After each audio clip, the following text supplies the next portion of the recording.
السلام عليكم ورحمة الله تعالى وبركاته. اليوم ان شاء الله غادي نديرو البكبوكه هي واحد الاكله كنديروها هنايا في البلاد ديال المغرب.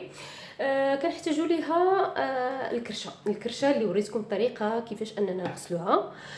كما شفتوا غسلناها، درنا لها الماء طايب، تكرطنا وحيدنا لها ديك الجلد الكحله ودرناها في الخل والحامض والماء بارد. من بعد ستيناها من داك الماء وقطعتها. انا قطعتها بهذه الطريقه هذه، يعني مرصوات يكونوا شويه كبار، لانني غادي نعمرها وغادي نخيطها باش تولي عندي بحال شي يعني مزيودات اولا كميميسات. كنحتاجوا ليها كذلك واحد المجموعه ديال اشياء، من بينها كنحتاجوا الرئه ديال الخروف، كنكونوا قطعناهم مربعات يعني مكعبات صغيره. وكنحتاجوا كذلك البلعوم ديال الخروف تا هو قطعناه مربعات هكا. كنحتاجوا لديك واحد بحال الشحمه كتكون دايره على في الاحشاء ديال الخروف، كتكون واحد بحال الحبيبات او الشحمه كتكون شويه قاصحه، حتى هي كنحتاجوها. كنحتاجوا الكبد تا هو كنقطعوا من مكعبات. كنحتاجوا القلب كنقطعوه مكعبات. كنحتاجوا لواحد يعني واحد شويه ديال اللحم، ولكن هذا اللحم انا اللي درت ماشي ديال الخروف ديال هذا النهار، يعني اللحم كان عندي من قبل، لان الخروف ديال هذا النهار ما كناكلوش منه اللحم حتى الغد ليه، لانه صحيا ما مزيانش. كنحتاجو كذلك البصل هذا اللي غادي نديروه في ديك الصلصه فاش غادي طيب لينا هاد البكبوكه. كنحتاجو تقريبا على حسب الكميه ديال هاد البكبوكه. انا تقريبا غادي ندير واحد 14 كميميسه، يعني واحد 14 من دوك الوسيدات اللي غادي نعمر. تقريبا غادي نحتاج واحد 3 ديال البصلات. انا 3 البصلات انايا يعني طحنتهم بالاله ديال الكهرباء، طحنتهم ولكن بقاو شويه ما مطحونينش بزاف. كنحتاج ليهم واحد 2 ديال الطماطم، طحنتهم بالاله الكهربائيه وصفيتهم بالصفايه باش تحيد لي هذيك الزريعه وتحيد لي ديك القشره ديال الطماطم.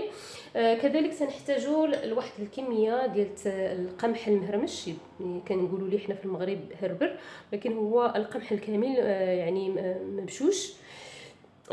كنحتاجوا الحمص مرطب. هادو كلشي غادي نحتاجوهم للصلصه. كنحتاجوا الزيت باش غادي نديروا الصلصه.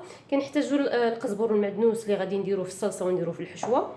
كنحتاجوا الثوم غادي نديروه في الصلصه وفي يعني في الحشوه. كنحتاجوا الزنجبيل، كنحتاجوا الكمون، كنحتاجوا الكركم، كنحتاجوا الابزار يعني الفلفل الاسود، كنحتاجوا راس الحانوت.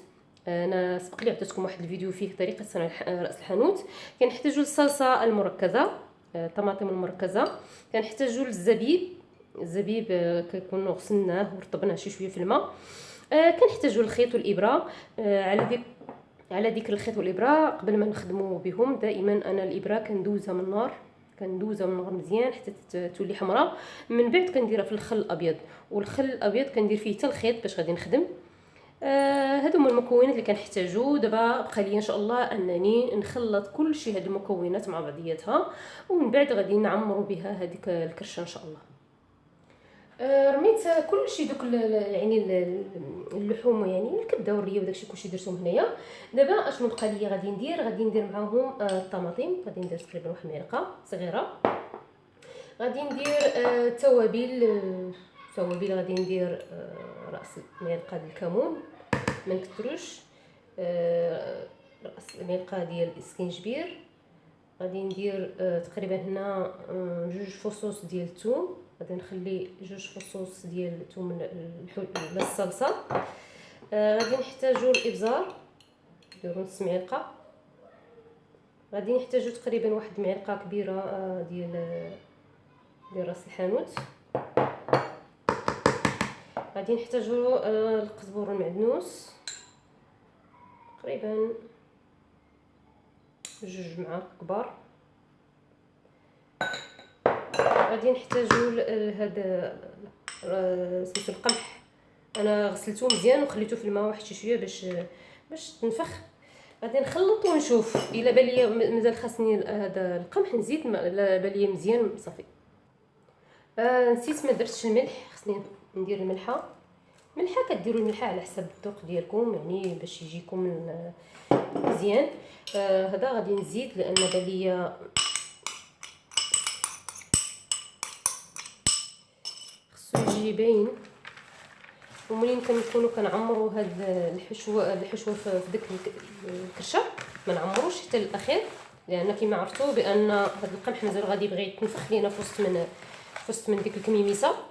فنديروا القياس، ما نكثروش بزاف باش يبقى اتساع فين يتنفخ، باش ما تطرطق ليناش ديك الكميميسه، لان الا ما لقاتش مازال فين توسع فغادي تطرطق وغادي تحل لينا وغادي يتزل علينا كلشي داكشي في وسط الصلصه. كناخذوا هذاك الكرشه كنخيطوها. انا قلت لكم بانكم غادي تاخذوا داك الخيط والبرا كنديروها فوق النار حتى تولي حمراء تماما، ومن بعد كنديروا ليها الخل الابيض باش نعقموها، والخيط كذلك اللي غنخيطوا به حتى هو كنديروه في الخل الابيض، وكنخيطوا بعدا ونخليو غير واحد الفتيحه تكون صغيره باش تدخل لينا منها ديك الحشوه بحال هكا.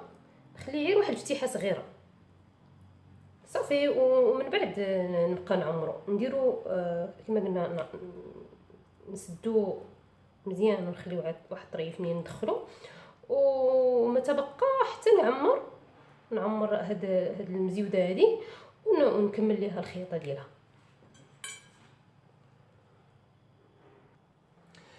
خليت واحد شويه هكا داير، ومن بعد كنبقى نعمر هذيك الحشوه كما شفتوا خلطناها مزيان باش تنسجم لينا كاع المكونات، باش ناخذ شويه من كل حاجه وما نعمروهاش بزاف كما قلت لكم باش ما تعمرش لينا هاد الكميميسه هذه وتنفجر. خصنا نخليو الفراغ لان هذاك القمح مازال ما طيبش، فخصو يطيب، ولا عمرناها بزاف وهو غادي يتنفخ فاكيد غادي تفتح لينا هاد الكميميسه وما غادي يتزل علينا كلشي في وسط الصلصه. داكشي علاش نخليه اتساع مازال فين غادي نعمر، فين غادي مازال تنفخ. صافي هذه هي الطريقه اللي غادي نديرو حتى نكملوا تقريبا كلشي هاد المزيودات هادو ديالنا. شفتوا بحال هكا، نزيد واحد شويه صافي، خليه كما قلت لكم شويه ديال الاتساع فين يعني يلقى القمح فين يتنفخ. صافي دابا واخا ديك راه باقا شويه خاويه، صافي دابا غادي نخيطها خلاص راه الناس كلشي عارفين يخيطوا واخا انا خياطه ولكن يعني نخيطوا بالطريقه اللي كنعرفوا. المهم هو اننا نجمعوها وما نخليوش ليها الفراغ منين غادي تدوز لينا هاد الحشوه تخرج لينا. الكريشه ديالنا هي صافي عمرتها، شفتوا درتهم مزيودات هكا كيما شفتوا كتعمروهم وكتسدوهم وتدوزوا عليهم الخياطه. المهم خصكم تسدوهم باش ما تلقاش الحشوه تخرج لكم من شي بلاصه، وما تعمروهمش بزاف، يعني يبقى دائما الفراغ اتساع فين انها ديك الحبه ديال القمح تنتفخ وما تطقش لينا هذا البكبوك. دابا غادي نمشيو اننا نوجدوا ان شاء الله الصلصه اللي غادي تطيب فيها هاد البكبوك هذه. غادي ناخذوا كوكوط وغادي نديروا فيها الزيت القياس اللي غادي يطيب لينا هذا ما نكثروش بزاف، يعني القياس اللي غادي ديروا نتوما، لان ما كل واحد شحال غادي يدير ديال الصلصه اولا شحال غادي ديروا ديال الكبوكه. الا كان واحد قليل الناس قلال يعني غديروا على حسب ما عرفتش انا شحال غادي يكون عندكم، مي غادي ديروا قياس. غادي نديروا فيها البصله، غادي نديروا ديك كما قلت لكم انا عندي 14 حبه، فانا دايره واحد 3 ديال البصلات تقريبا كما قلت لكم، ودوزتهم في الاله ديال الكهرباء اللي كتشلض البصله، يعني ماشي تطحنهم مي تيبقاو ديما مغسول، ونخليو هاد البصله هادي تتشحر لينا مزيان، يعني تنشف من داك الماء ديالها صافي. ومن بعد عاد نبقى نزيد المكونات الاخرى. بعد ما درت هذيك البصل تتشحر غادي نضيف عليها الطماطم اللي طحنت وصفيتها باش ما تبقاش ليا فيها الزريعه ومابقاش فيها ديك القشره ديال الطماطم. غادي نخليهم يعني يديروا يتشحروا شويه من بعد غادي نضيف لهم داك المكونات الاخرى يعني التوابل. خليت ديت الطماطم مع البصل تتشحر شويه. غادي ندير التوابل دابا. غادي ندير ملعقه صغيره ديال الكركم يعني الخرقوم. غادي ندير نص ملعقه ديال الابزار الفلفل الاسود. غادي ندير ملعقه كبيره ديال راس الحانوت، ملعقه كبيره. غادي ندير نص ملعقه صغيره ديال الزنجبيل. غادي ندير ورقه ديال الرند. غادي ندير الثوم يعني جوج ديال الفصوص ديال الثوم. غادي ندير واحده قبيصه، واحده راس المعلقه ديال الكمون.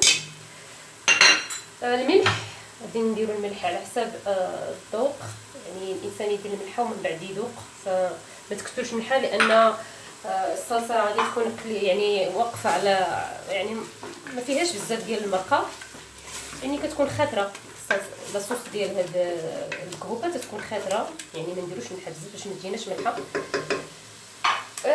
دابا غادي نضيف هذيك البكبوكه، يعني كنرمي دوك الكميميسات هذوك اللي عمرنا، كنضيف وحده بوحده ونخليهم باش تشمع، لان ملي كتقيس العافيه غادي تشمع ليا.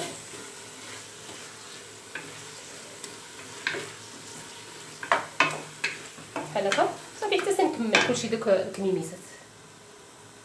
درت هذوك الكميميسات ديال الكبوكه درتهم. دابا غادي ندير واحد ملعقه تقريبا كبيره ديال الطماطم، لان عندي انايا كميه كبيره وغادي نحتاج شويه ديال الصلصه تكون عندي بزايد. غادي نضيف لهم هذا الحمص اللي سبق لينا ورطبناه.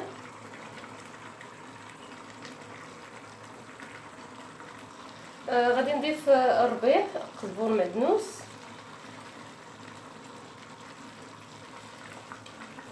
صافي ونحرك ومن بعد ندير المرقه، ندير الماء. صافي انا مرقت هاد الكبوكه درت فيها الماء. دابا غادي نسد عليها، غادي نخليها تطيب يعني تقريبا واحد نص ساعه، لان الخروف صغير فما غاديش تاخذ ديال بزاف الوقت، نص ساعه بحال هكا صافي ونطفي عليها.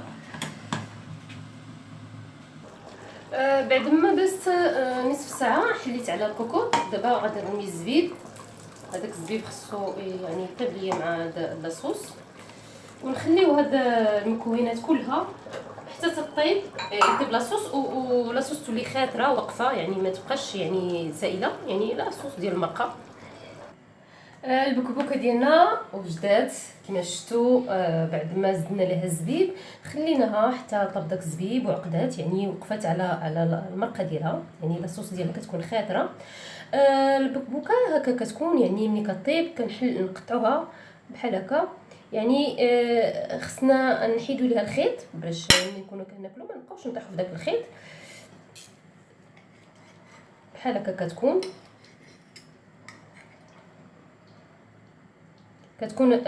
يعني كتكون عامره. شفتوا كي كتكون عامره من الداخل، كيكونوا فيها يعني دوك المكونات اللي درنا. انتما كتشوفوا يعني كاع دوك المكونات اللي درنا كيكونوا لداخل، كنكونوا كناكلوا كنلقاو ديك الكبده وديك القلب وكاع داكشي اللي درنا لداخل، داك القمح الكامل اللي درنا كما شفتوا حنا ما عمرناش بزاف، واخا تنفخ ما طبقات ليناش ديك البكبوكه. كنتمنى تعجبكم هاد الاكله اللي درنا، هذه اكله ديال شهر ديال العيد الاضحى. صراحه حنا ما كنديروهاش دائما، هي كانت دائما في هذه المناسبات هادو. ما تردوش انكم تجربوها، فهي بصراحه تكون بنينه وزوينه، والناس ما كياكلوش التقليه وما كياكلوش الكرشه، فهذه غادي ياكلوها اكيد. بالصحه والراحه، وخليت لكم الراحه، ونتلاقاو ان شاء الله في فيديو اخر من شيبات عيد الاضحى.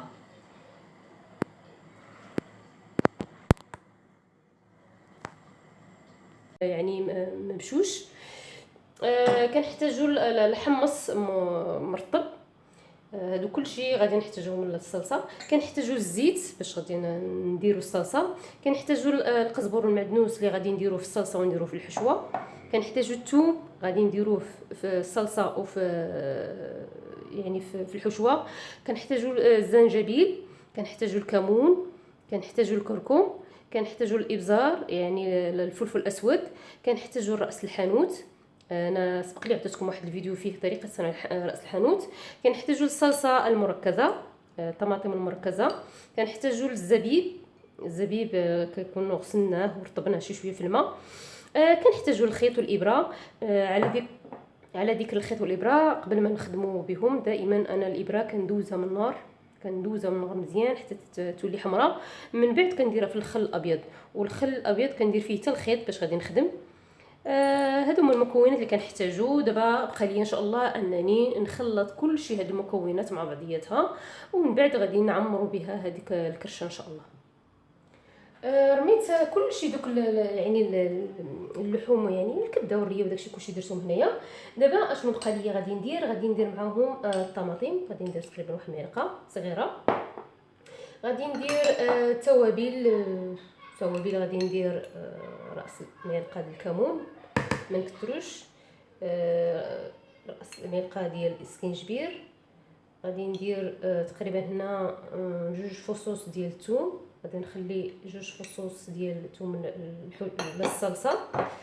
غادي نحتاجو الابزار، نديرو نص معلقه. غادي نحتاجو تقريبا واحد معلقه كبيره ديال راس الحانوت. غادي نحتاجو القزبور المعدنوس، تقريبا 2 معالق كبار. غادي نحتاجو هذا سميتو القمح. انا غسلته مزيان وخليته في الماء واحد شويه باش تنفخ. غادي نخلط ونشوف الا بان ليا مازال خاصني هذا القمح نزيد، لا بان ليا مزيان صافي. نسيت ما درتش الملح، خصني ندير الملحه. كديروا الملحه على حسب الذوق ديالكم، يعني باش يجيكم مزيان. هذا غادي نزيد لان بان ليا خصو يجي باين. ومنين كنكونوا كنعمروا هاد الحشوه في ديك الكرشه، ما نعمروش حتى الاخير، لان كما عرفتوا بان هاد القمح مازال غادي يبغي يتنفخ لينا في وسط من ديك الكميميسه. فنديروا القياس، ما نكثروش بزاف باش يبقى اتساع فين يتنفخ، باش ما تطرطق ليناش ديك الكميميسه، لان الا ما لقاتش مازال فين توسع فغادي تطرطق وغادي تحل لينا وغادي تزل علينا كلشي داكشي في وسط الصلصه. كناخذوا هذاك الكرشه كنخيطوها. انا قلت لكم بانكم غادي تاخذوا داك الخيط البرا كنديروها فوق النار حتى تولي حمراء تماما، ومن بعد كنديروا ليها الخل الابيض باش نعقموها، والخيط كذلك اللي غنخيطوا به حتى هو كنديروه في الخل الابيض، وكنخيطوا بعدا ونخليو غير واحد الفتيحه تكون صغيره باش تدخل لينا منها ديك الحشوه بحال هكا. نخلي غير واحد الفتيحه صغيره صافي، ومن بعد نبقى نعمرو نديرو كما قلنا نسدو مزيان ونخليو واحد الطريف منين ندخلو، وما تبقى حتى نعمر هاد المزيوده هذه ونكمل ليها الخياطه ديالها.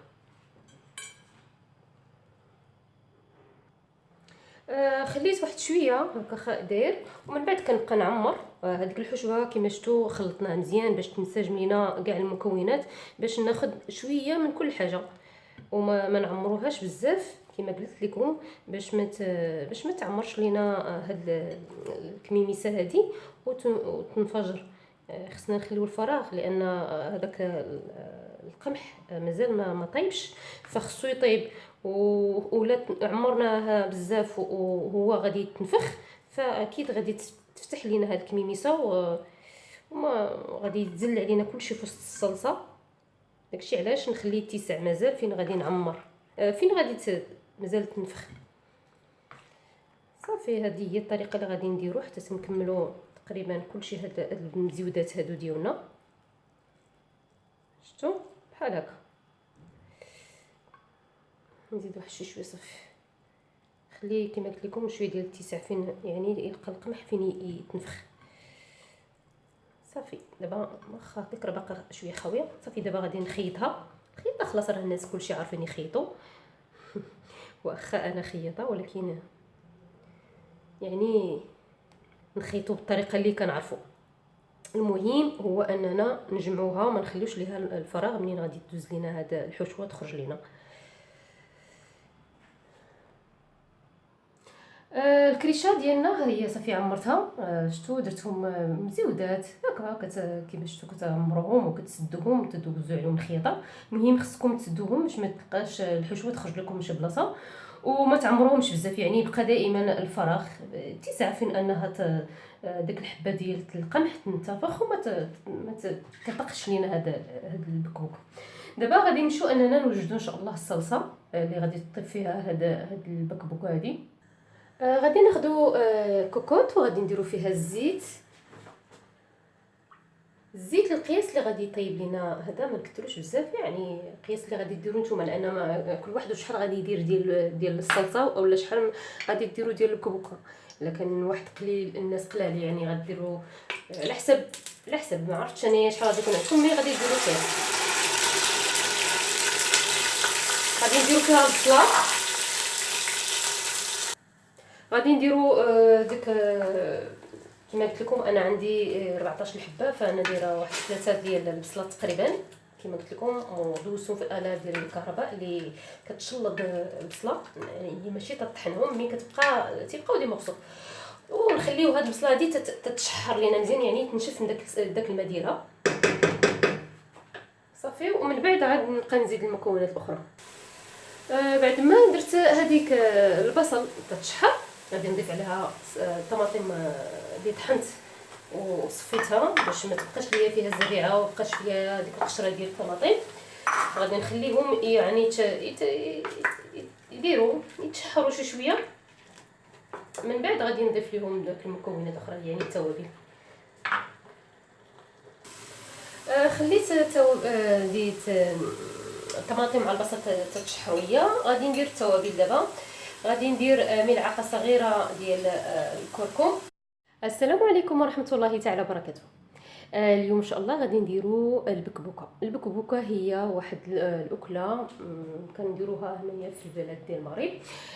كنحتاجوا ليها الكرشه اللي وريتكم الطريقه كيفاش اننا نغسلوها. كما شفتوا غسلناها، درنا لها الماء طايب، تكرطنا وحيدنا لها ديك الجلد الكحله ودرناها في الخل والحامض والماء بارد. من بعد ستيناها من داك الماء وقطعتها. انا قطعتها بهذه الطريقه هذه، يعني مرصوات يكونوا شويه كبار، لانني غادي نعمرها وغادي نخيطها باش تولي عندي بحال شي يعني مزيودات اولا كميميسات. كنحتاجوا ليها كذلك واحد المجموعه ديال الاشياء، من بينها كنحتاجوا الرئه ديال الخروف، كنكونوا قطعناهم مربعات يعني مكعبات صغيره. وكنحتاجوا كذلك البلعوم ديال الخروف حتى هو قطعناه مربعات هكا.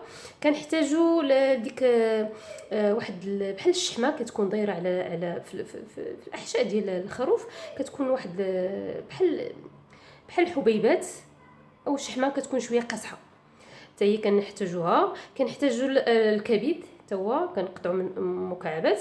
كنحتاجوا القلب كنقطعوه مكعبات.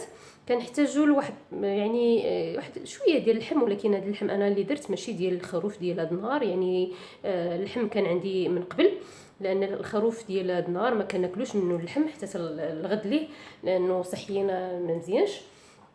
كنحتاجوا كذلك البصل هذا اللي غادي نديروه في ديك الصلصه فاش غادي طيب لينا هاد البكبوكه.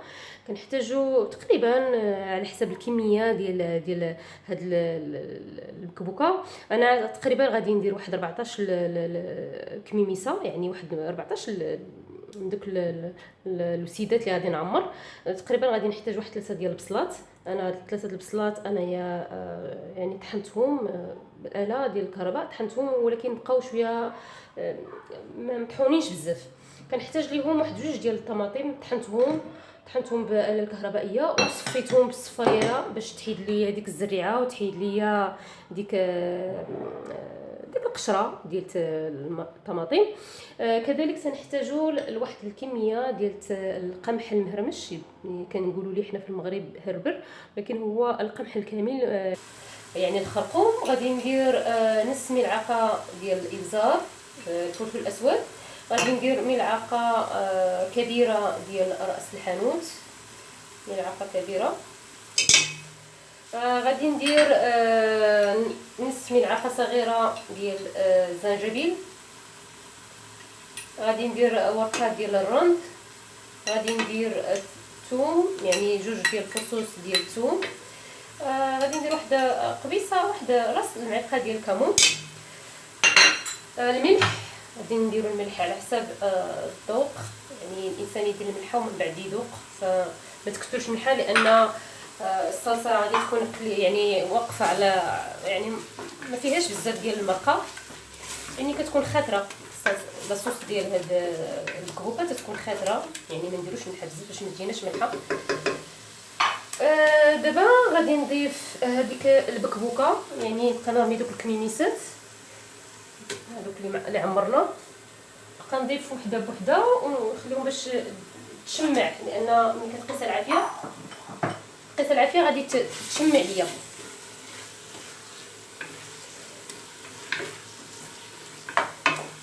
بحال هكا صافي حتى نكمل كلشي دوك الكميميسات.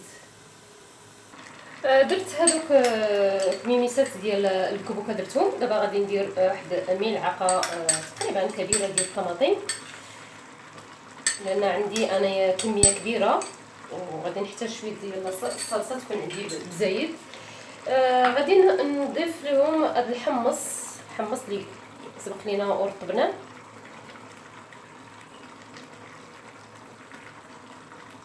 غادي نضيف الربيع، قزبور معدنوس،